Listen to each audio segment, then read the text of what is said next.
Məni görəndə orada yaz səhər idi, xoş nəfəs baharın küləklər idi, açılan ağbadan çiçəklər idi.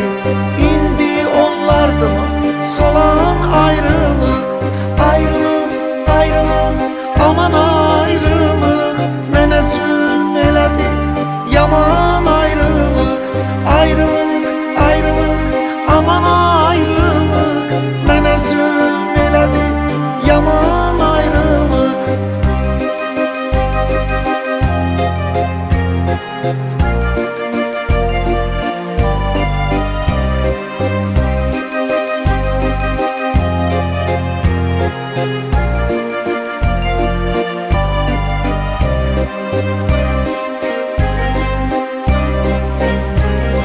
Biz ki bir ruh idik iki bədəndə, o gülüb sevinsə gülərdim mən də.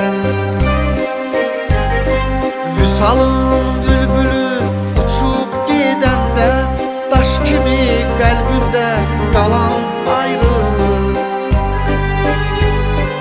Mən görəndə orada yaz səhər idi, xoş nəfəs baharın küləklər idi.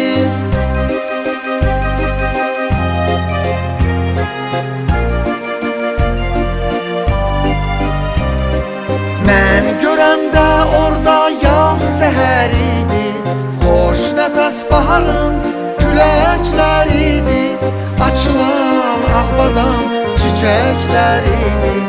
İndi onlardımı solan ayrılıq, ayrılıq, ayrılıq, aman ayrılıq. Mənə zülm elədi yaman ayrılıq, ayrılıq, ayrılıq, aman ayrılıq. Mənə zülm elədi yaman ayrılıq, ayrılıq, ayrılıq, aman ayrılıq.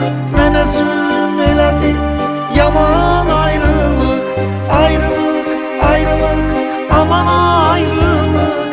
Mənə zülm elədi yaman ayrılıq. Ayrılıq, aman ayrılıq.